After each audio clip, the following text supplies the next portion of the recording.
Imagine two countries. They are very far apart on a map. One is in Europe, famous for its pointy tower and fancy cheese. That is France. The other is in Asia, known for its spicy food and amazing pop music. That is South Korea. They seem like complete opposites, don't they? Like trying to compare a cat to a bicycle. But when you look closer, you find they are both full of interesting people, wonderful places, and surprising traditions. It's like finding out the cat enjoys riding the bicycle, which would be quite a sight. France is a country with a long, long history. You can see it everywhere. Old castles stand on hills. Famous paintings hang in giant museums. French people are very proud of their past. They love their language, their food, and their way of doing things. It's a place where taking 2 hours for lunch is perfectly normal. It's a country that seems to move at its own relaxed, thoughtful pace. You walk through Paris and feel like you've stepped into a very old, very beautiful storybook. A storybook where everyone is remarkably well dressed. South Korea, on the other hand, feels like it's living in the future. It is a country that moves very, very fast. It is famous for its incredible technology. You see giant screens on buildings in Seoul. The internet is faster than a speeding bullet, but it also has a deep and ancient history. You can visit beautiful old palaces right next to towering skyscrapers. It's a place of amazing contrasts. It's a country that respects its elders and traditions, while also inventing the next big thing that will change the world. It's a dizzying, exciting mix. So here we have these two fascinating places. France, the elegant home of art and history. South Korea, the futuristic hub of technology and pop culture. They are like two different songs playing at the same time. One is a slow, beautiful piece of classical music. The other is a fast, energetic pop song that makes you want to dance. Both are wonderful to listen to. Exploring them is like an adventure. You never know what you might discover around the next corner, whether it's a perfect croissant or a robot serving you coffee. Let's talk about food, because that's always the best part. In France, mealtime is a serious business. It's an art form. A typical French meal might have several parts. You could start with a salad, then you might have some meat with a lovely sauce. Then, and this is very important, you get the cheese. There are hundreds of kinds of French cheese. It's an entire universe of cheese. Finally, you might have a sweet dessert, like a delicate pastry. And bread. There is always bread. A meal without bread in France is simply a tragedy. Now, let's fly over to South Korea.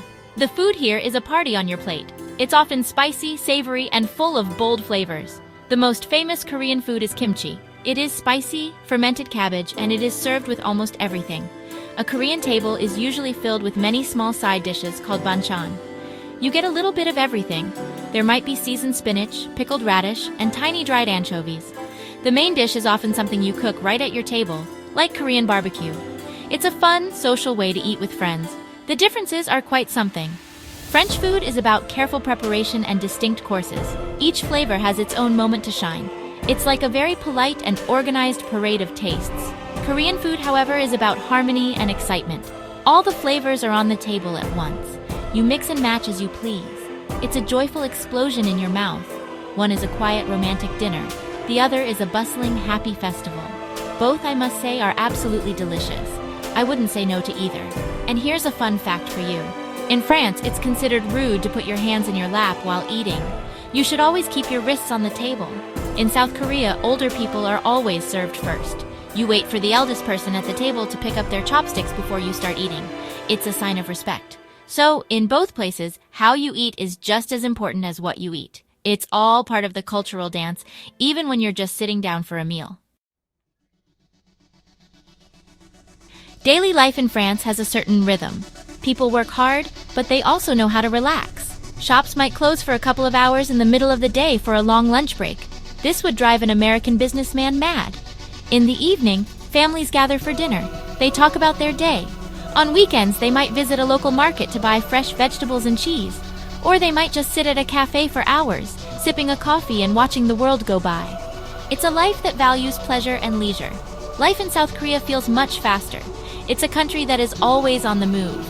Students study very hard. They often go to extra classes at private academies called hagwons after their regular school day ends. They study late into the night. It is very competitive. Cities like Seoul are alive 24 hours a day. You can go shopping or eat at a restaurant in the middle of the night. There is a feeling of constant energy and ambition. It's a place where people are always striving to improve and succeed. It can be quite exhausting just to watch. Language is another big difference. The French language sounds very smooth and romantic. It has a musical quality. The French are very protective of their language. They have a special group of people, the Académie Française, whose job is to keep the language pure. They don't like adding foreign words. The Korean language, Hangul, has a completely different alphabet. It was invented by a king in the 15th century to be easy to learn. It's a very logical and scientific writing system, which is quite clever. When you meet people, the customs are different too. In France, people often greet each other with a kiss on both cheeks. This is called la bise. It's a friendly, common gesture between friends and family. You wouldn't do that with your boss, probably. In South Korea, bowing is the traditional greeting. The deeper you bow, the more respect you are showing. You bow to elders, teachers, and people in important positions. It's a quiet, formal way of saying hello that carries a lot of meaning. One is warm and close, the other is respectful and distant. Traditions are the glue that holds a culture together. In France, many traditions are connected to holidays and food. On Bastille Day, July 14th, the whole country celebrates with fireworks and military parades. It is their national day. At Christmas, many families eat a special cake called a bûche de Noël, which looks like a Yule log. Family is important, and many traditions revolve around getting together for a big, leisurely meal. It's a culture that finds its deepest connections around a dinner table, with good wine and conversation that lasts for hours. South Korean traditions are a beautiful blend of old and new.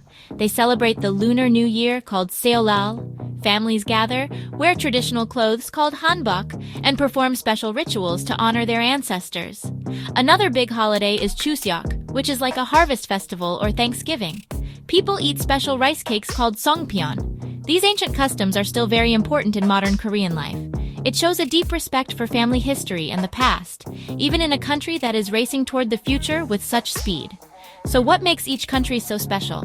France has this effortless charm and a deep appreciation for the beautiful things in life. It teaches you to slow down. It reminds you to enjoy a good meal, a beautiful painting, or a simple conversation. It's a country that believes life is not just for living, but for enjoying. It's a powerful idea. It's the art of living, or l'art de vivre. It's about finding joy in the small, everyday moments, which is something we could all learn to do a bit more. South Korea's uniqueness comes from its amazing energy. It shows how a country can honor its ancient traditions while embracing the future. It's a place of incredible resilience and hard work. It teaches you about the importance of community, respect for elders, and the power of education. It's a country that never stands still. From the quiet beauty of an ancient palace to the pulsing beat of K-pop, South Korea is a nation of incredible dynamism. It's a constant, thrilling surprise. And really, isn't that what travel is all about?